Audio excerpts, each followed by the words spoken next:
Steve is a lecturer at a small university and community college in Southern California, where he shares his love of psychology with a student. In 2015, Steve started working on a project that he thought would be a short story. 8 years later, in June 2023, he fulfilled a childhood dream when this project turned into his debut novel, Quickening. He's very excited to share the story with the world and is hoping to continue creative writing. And on today's episode of Auto Interview, it's my utmost pleasure and joy to have on the show today, Stephen. How are you doing, Stephen? I'm doing great, Peter. How about yourself? How you doing this evening? Yeah, I'm doing very fine. It's amazing here in Nigeria. It's lovely to have you on the show. Awesome. And I'm glad I'm very happy to be here. And thanks for the invite. This is awesome. Absolutely. Now, Stephen, could you tell us about your book, Quickening? How does this book come about? What inspired you to write Quickening? Yeah, so I have two answers that I can give for that. One is a little bit more of like a practical answer. One is a little bit more of a theoretical answer, I guess you could say. So I guess the practical answer, really the first time I got the idea, I was on a hike with my wife, and Oh, there is a in the book there is a hike that plays sort of a very seminal moment for the characters. I'll touch on that a little bit more later. I think the other kind of inspiration for the book, and this is getting maybe a little academic, but I'll try to make it interesting for your listeners. yeah. So, my background is psychology, and there's in early in psychology's history, it's interesting. There was sort of a group of individuals that were really into eugenics, and then there is a group of individuals that are really into tabula rasa, which is basically blank slateism. So they're Mm, both very obviously very radical viewpoints, right? One is sort of radical geneticism, the other one's kind of more radical environmentalism. So one of the themes of the book, which is it just kind of mentioned at the beginning and certainly becomes more prominent as the mm, reader goes along, is it's kind of the idea of what would happen if those two schools of thought combined, and what would be the price of perfection, right? Because obviously eugenicists believe in creating a perfect human through selective breeding, and mm. then kind of the radical environmentalists believe in sort of like, I guess you could say it's a that you can mold society however you want, and to put it briefly, I guess. So that's kind of the idea behind it from a theoretical standpoint. Yeah, I even love your answer. I love the way you set your answers to the question. It sounds quite intriguing and give a nice introduction of what quickening is all about. Now, I also love to ask you, Stephen, for readers who haven't read the book yet, and of course, without giving much information away, could we have a sneak of what we'd expect picking up quickening? Yeah, so it's got a little bit of a lot of different things. So first of all, it's a dystopian future, Oh, and so basically what's gone on is there's a very like hyper effective form of contraception that's very popular. So the population of the world is rapidly declining, oh, and that kind of sort of sets it up. I don't want to get too much into that because I don't want mm, to spoil anything, but I'd say there's elements of horror, suspense, mystery, and science fiction. oh, And basically the main group of characters, they go on a hike, like I mentioned. That was one of the inspirations behind it, and that's how they get entangled in kind of this grotesque and surreal nightmare, and then it kind oh. of just sort of picks up from there. But yeah, I'd say it's got a little bit of, if you like those elements of sort of a science fiction horror type of thing, I think you'd enjoy it. Yeah, I love the sound of that, and I love the fact that it has those few elements you mentioned, the horror, the suspense, and all of that in the book. Really sounds like an interesting read. Now, I'd love to ask you, Stephen, as authors, we all have different ways of reacting to feedbacks and criticism of our works. I'm curious to know your opinion about criticism. How do you react to negative reviews of your books, if you've ever had one in time past? I haven't had it's a very recent publication. It came out in June. So I haven't really had a whole lot of positive or negative feedback. So for your viewers, wink, wink, I'm looking for more feedback. But I will say that for the most negative feedback I guess I've received is in kind of the editing process. And it's kind of like for anyone, if you're a fan of a sport, the athletes when they're practicing, that's when they get a lot of constructive criticism from the coaching staff, Yeah. so that when they perform, they look good, right? So when the fans come to see them, everything looks sharp and crisp. And I'd like to think that, whether you like the story or not, that it'll at least come off as well polished. And, I did actively seek a lot of constructive criticism. So I Mm. got a lot in that part. But no, as far as reviews, I just simply haven't had very many reviews. And the few that I've had is I think I only have about eight now or so on Amazon. And they're, Oh, they're, they're pretty much all positive. that's amazing. That's pretty much amazing to know. And I love your take on criticism. That's great. Now, there's this question I love asking authors that come on my show. Sometimes I get confused of how authors can just come together and put words together, put paragraphs together in a way that it creates chapters and plenty chapters in a way that it creates an amazing novel. That sometimes it got me curious to know how did people just sit down and start putting words together in a way that it eventually turned to an amazing book. You know, sometimes it got me asking, how did they get the ideas? How did they get the inspiration? Where are those words coming from? And I love to ask you the same thing, Stephen. How did you get the ideas and inspiration to writing your book? And more particularly in terms of quickening.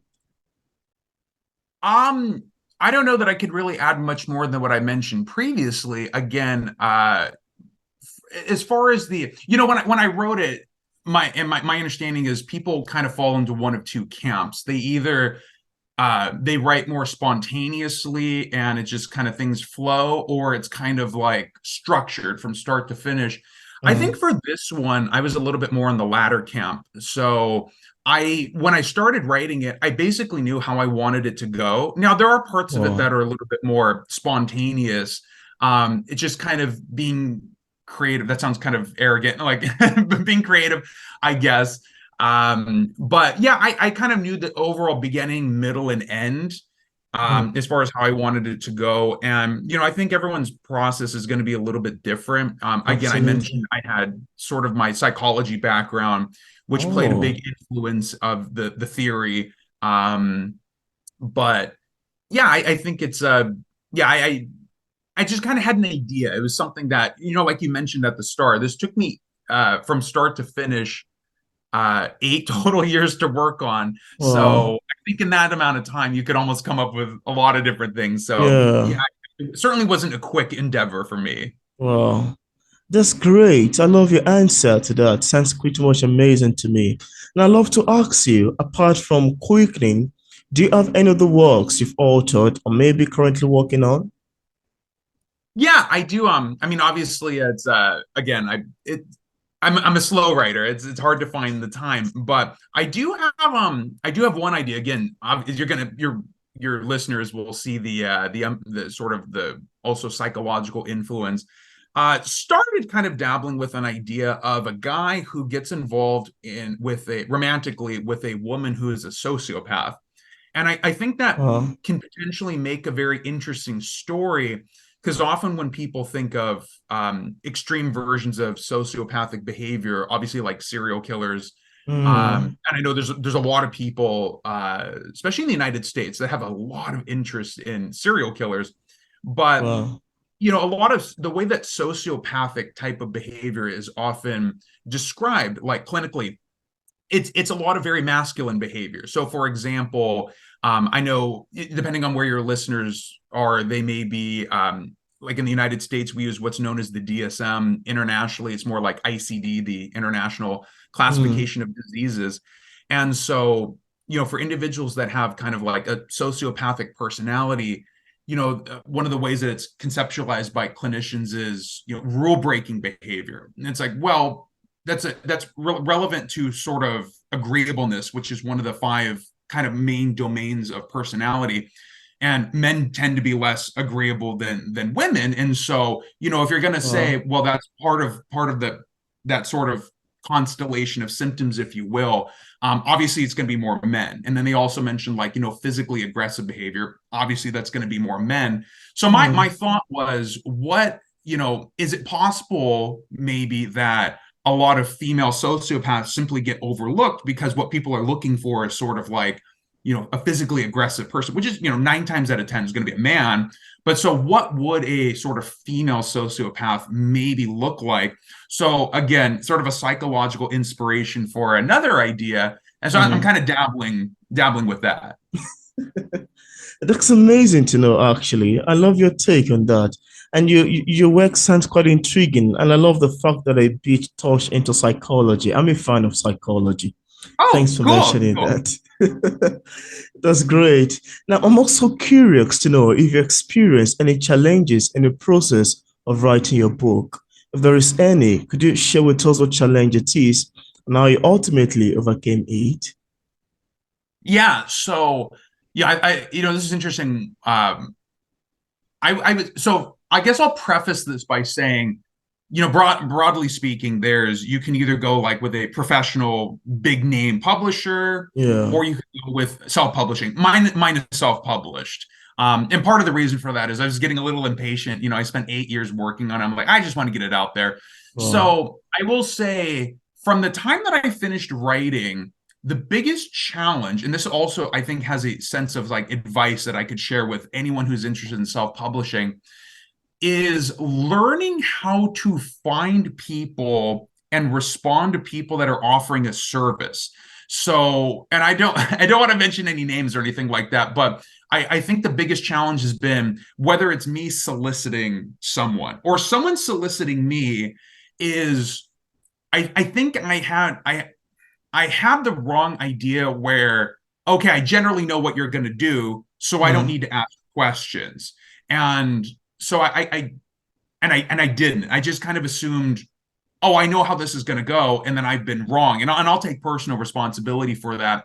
But one thing I would say, I guess I've learned about it, is whenever someone now, and just coincidentally, last actually within the last couple of weeks, I was approached by two different individuals. This would be kind of like for marketing, because I guess that's where I'm at now, since it's already out there. And what I've decided is I'm going to push back gently and just kind of ask some tough questions. And it's really fascinating. Out of the two people that contacted me, one person was very receptive to that, very professional. The other person got a little defensive and a little, Oh, I almost got the sense, yeah, I almost got the sense where it was like, I've never been questioned about what I've been offering before. And, again, I don't want to mention any names, but yeah, so I think that's been a challenge for me, is just kind of like knowing, what, I shouldn't just assume things. I really should ask questions. And I think that's the absolutely. big thing is, especially, and a lot of these things, they're paid services, right? And it's your hard-earned money. You should know Mm, exactly what it is that you're kind of agreeing to. So absolutely. that's certainly, yeah, so that's certainly been a lesson for me. And yeah, anyone who's going through the self-publishing process, because my understanding is with like kind of big name professional publishing, they kind of handle all that, right? Like the editing and the cover art and Yeah, things like that, marketing. But like, yeah, when you're doing it all on your own, don't assume that you know anything, and ask questions. And that's probably been the biggest challenge and lesson that I've learned kind of in the post writing world. yeah. I love your answer to these questions. They really made for an interesting discussion. I love it. Thanks Oh, for thank you. mentioning Thank you. this. Yeah. Now, is there anything that you would love to share with the viewers about your book that we did not mention in this interview and you'd love the viewers to know? Yes, yes. So one of the things that I'm a big fan of is I like foreshadowing, and I like subtle references. So like Easter eggs. I don't know how international of a term that is, but at least in the United States, an Easter egg is sort of something that it's usually subtle, and it references something Yeah, kind of yeah, anyways. I know about So that. I'll give an example of one of them that doesn't really spoil anything. So early on, the main character, her name is Olivia, and she's kind of lamenting going through a really tough breakup. with a now ex-boyfriend. And so the restaurant that they were at when they broke up, the name was Monarch, and that just sounds like whatever place, but the symbolism behind it is butterflies, like monarch butterflies, they go through a transformation, and the characters go through a transformation. And I won't say what that is, Mm, but so I have a lot of little things like that where after you read it, or even while you're reading it, you might see like, oh, there's little sort of hints and kind of things like that. So yeah, I would say, and I always get a kick out of when people identify them. I really enjoy that. So mm. for anyone that picks it up, be on the lookout for things like that. Yeah, that sounds very amazing. That sounds very lovely. And at this point, I'd love you, if you love to read a section of your book, it could be a short paragraph or maybe your favorite section. That would be fine. Would you love to do that? Sure. Yeah, I had a section that I thought would be kind of good. If it goes on a little too long, just feel free to cut me off, but I'll read it. It's about a page and a half. I timed it No beforehand. problem. That's Okay. fine. Let's do Okay. it. So just to kind of set it up, because it's going to be kind of right in the middle of a scene here. So basically, like I mentioned, there is a sort of hike that the main characters go on. Their names are Olivia, Tracy, and Caitlin. And this is sort of right in the lead up to the hike. And what I like about this is I think the dialogue is pretty good. Again, I'm always, it's awkward to say things. I'm kind of like patting myself on the back. But I think the dialogue is pretty good. And I think there's a bit of a sense of maybe a little bit of the tension that you also get here. So I'll go ahead and get started. All right. All So right. we should take a look at a picture of the map, I said, pulling out my phone. In addition to the map, the board had notices about what to do if you encountered a mountain lion, a warning about forest fires, and how to avoid ticks. You all know to avoid going off the trail, right? A deep voice said from behind us. We slowly turned around to see a large man with a bushy strawberry blonde mustache, dressed in a typical forest ranger getup. Snakes. You don't want to disturb them, especially the diamondbacks. His lifeless eyes bored into my skull. Yeah, we weren't planning on going off trail, Caitlin said, referencing us as she did. Good.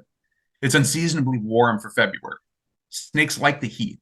It's waking them up from their winter hibernation.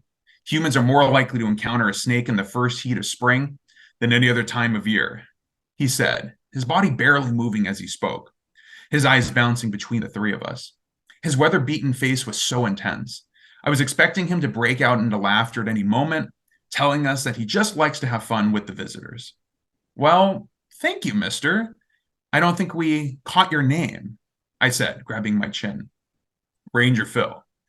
He stood there staring for what was one of the most uncomfortable 10 seconds of my life. Ranger Phil, Caitlin said, breaking the awkward silence. You can just call me Phil. Right, Phil. We're a little short on water. You wouldn't happen to know of a spigot or faucet nearby, would you? Yeah, right by my office. I'll show you. He turned and lumbered back to the parking lot. Okay, so we turn and run now, right? Tracy said, noticeable worry in her voice. Don't be silly. He's out in the solitude of nature all day. He probably doesn't interact with people much, Caitlin said, trying to reassure Tracy. We followed him to the stone building that Tracy had run off towards earlier. It was shaded by several tall trees. A Laguna Niguel Parks and Recreation truck was stationed right next to it. Wait, I thought this was a bathroom. Tracy, where did you end up peeing? I said, giving her a confused look. I just squatted in the bushes over there. I really couldn't hold it any longer. Well, when you did you make sure to watch out for snakes? I said, looking over at Phil to see if he was listening. Shut up. Here you go, Phil said, pointing at the old metal spigot attached to his office, oblivious to our conversation. Thanks, Caitlin said, as he turned and went into the building without even acknowledging her. Okay, guys, seriously. He's probably grabbing his chainsaw. Let's get the hell out of here and let's go hike someplace else, Tracy said, pulling the cord and swinging an imaginary chainsaw. And then, of course, they do end up going on the hike. They don't leave. And that's where things really, really get going. Yeah, that's very amazing. And that as you were reading, there's some point I noticed. First of all, you sound like an amazing narrator, one who would Oh, make a thank very you. great audiobooks. I love the way you're switching from different characters' tone. Yeah, that I Thank picked you. You know that. what? It's funny. I practiced it like an hour ago, and Oh. yeah, yeah. I'm like, I wanted to try to, yeah, because when I thought I liked that excerpt, and I wanted to, because for anyone who hasn't read it, Sung differently.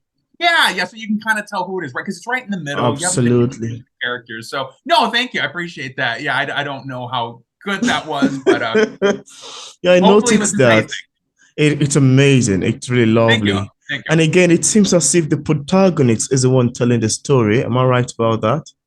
Yeah, yeah. So the main character is Olivia. So Olivia and Tracy, they're two childhood friends. They live together now. And then Hmm. Caitlin is kind of their friend they met at university. And so the three of them go on this hike. And then, yeah, it's the hike is really kind of like that's where the pacing picks up, and that's where Oh, the stuff starts to happen, so to speak. that's very amazing. Thank you so much for reciting. Very lovely to know and to hear you Of read course. a section of your book. Now, I also love to ask you, Stephen, as authors, as a published author, what sort of advice do you have for other writers who are still struggling with publishing a book? What do you tell people in this category? So I guess there's a couple things I'll comment on. One, again, if you're self-publishing and you're soliciting help, ask questions. It's like I said Yeah. previously.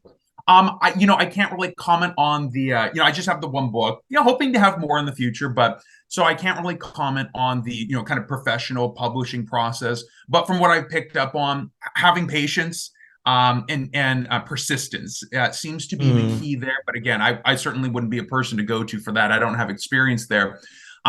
For self-publishing, I really liked Amazon. I guess I could plug them. Although I will say one piece of advice when using them, even though I think it's a very user-friendly tool by and large, I thought it was very easy to navigate for someone who knew nothing, less than mm, nothing. Um, be careful. The formatting part is very tricky. This is a very, very specific and practical piece of advice. But yeah, yeah. getting the formatting done was weird. It took me like 3 times until I finally figured that part out. So if you're like gonna order like an author's copy for yourself, get order one. Don't do what I did and order 20, and you have 20 Oh my copies of this weird goodness. format. Yeah, Oh, yeah, that's a lot of yeah, mistake. yeah, yeah. Yeah, Yeah. that's amazing. Thank you so much for your advice. And I'm hoping that viewers, including myself, would love to utilize it. Now, Stephen, in case we have some viewers who are watching and they're interested in getting a copy, on what platform can they purchase a copy? Amazon. So, as like I mentioned, Amazon, you can find me at amazon.com/author forward slash Sevilla, Savilla. And yeah, anyone who would like to pick up a copy, I'd love to hear your thoughts. So please feel free to write me a good, honest review, good, bad, and everything in between. I'd love that. Yeah, and I left a link in the description part of this interview where interested viewers can get a copy of Stephen Villalpando's works directly on Amazon. So thank you so much, Stephen, for accepting the invitation to be featured on P English Literature. It's awesome having this conversation with you. Yeah, and again, thank you so much for inviting. I've never done anything like this before. This was fun. I Oh, enjoyed it. So thank you so much. yeah, it's my pleasure as well.